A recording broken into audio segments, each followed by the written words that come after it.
Hey, everybody, off the Mike Sports Network. Leave it to the Cincinnati Bengals to do what I would call a news dump during Selection Sunday, when a whole bunch of other stuff is going on in the world of men's and women's college basketball. The Cincinnati Bengals decide to dump on a Sunday night.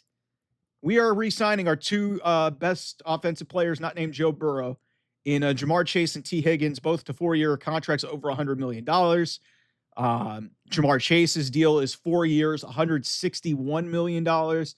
T. Higgins is 4 years, $115 million. Jamar Chase's is $112 million of his money is guaranteed. That makes him, I believe, the highest paid non-quarterback in the NFL on record.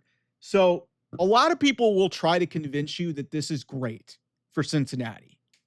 And some people will say, Mike, you're a Browns fan. You're going to shit all over this. Well, here's why. Because I watched the Super Bowl in February. Having as many talented wide receivers and offensive weapons is not going to do jack shit for you. What did we see in the Super Bowl? The Philadelphia Eagles absolutely manhandled Patrick Mahomes, one of the best quarterbacks maybe ever that this game has ever seen, because they couldn't protect him. Defensive line play and protecting the quarterback matters. Last time I checked, Jamar Chase and T. Higgins, they catch the ball. That's all they do. And they score touchdowns. And it is an offensive league. But if the Super Bowl taught us anything, this doesn't mean a damn thing for the Cincinnati Bengals. They had all this offensive firepower with Joe Burrow having one of the great seasons, and he was a borderline MVP candidate. They didn't make the playoffs. So you think that this is that a notoriously cheap organization shelling out money to offensive playmakers is going to mean a damn thing, and it's going to make a damn difference in terms of how this is going to go. Sam Hubbard just retired. One of their best defensive players just retired. He didn't play a whole heck of a lot on defense. Trey Hendrickson wants a trade. That guy was almost the defensive player of the year.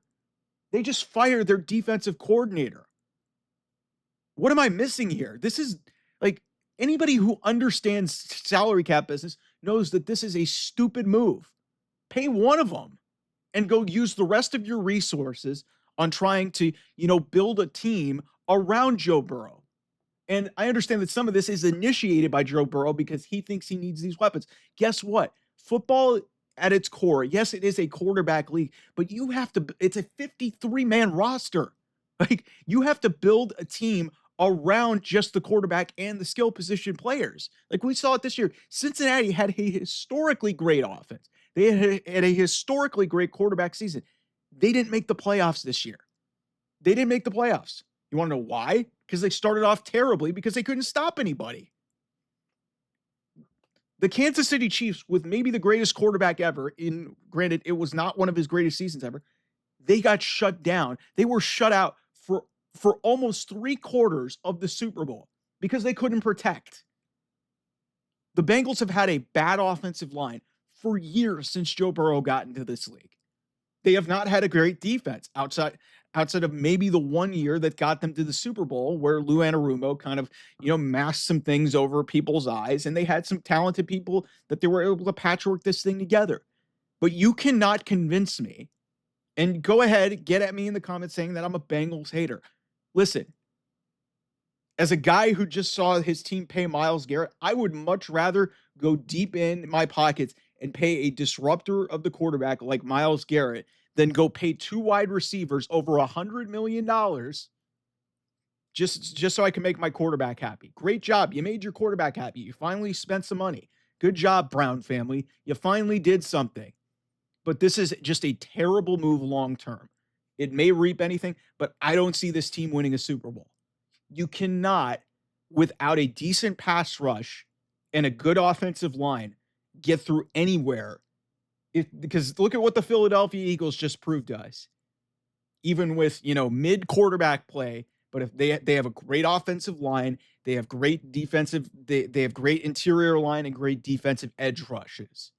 And that's why they have been, really one of the standards in the NFL. They sometimes their talent, and their coach is kind of a little bit of a question mark, but that's what wins in the NFL. Yeah, you need great quarterback play, and you need great skill position. You need to score points. But if you can't protect or stop anybody, it's not going to matter. Like I said, the Bengals were historically great on the offensive side of the ball. Like Jamar Chase had a phenomenal season. Joe Burrow had a phenomenal season. T. Higgins had a resurgent season when he was healthy. So I get why you're spending money on these guys, but how the fuck are you going to fundamentally fill the rest of your roster? Like, it doesn't make any sense. Like, pay one of them because you're already paying Joe Burrow a bunch of money. You don't have a really, like, you're going to have to really rely on your drafting ability in bringing in players and, having a chance. And I don't trust Zach Taylor to be that good of a coach to do that. Al Golden was a national championship runner-up defensive coordinator in college. I don't know if he's going to be able to do it in the NFL. Like, this is a very questionable move, and I just have no confidence seeing what the Bengals have been for most of their time. They've been talented, but they've been troubled. And I just don't see it. Like, this team has not been, in a position to win since that Super Bowl run, that miracle Super Bowl run that they had. And it's just, this has been the story of this franchise. And it's just, I saw this move, and it's just like, part of this is also the timing of it. Why the fuck are you announcing this? And why is this getting out to the media on Selection Sunday for college basketball? Why not do this Monday morning when, a lot of people have cooled off from like filling out their brackets? Why not dump it there? Why are the Bengals dumping this now? Because clearly, I mean, when something gets out there is as big of an indicator as to like, why are you not announcing this Monday morning when, everybody's fresh into the news and, it's a big opportunity? You're dumping this on Sunday night after the selection show for the NCAA tournament? Really? I don't even think the Bengals feel that good about it. Like this is just a weird situation all around. So, thank you so much to the near 800 subscribers that have subscribed to this channel. It's really remarkable what's happened here. And I appreciate y'all. Anyway, I'll see you guys soon. Thanks so much for watching. Bye-bye.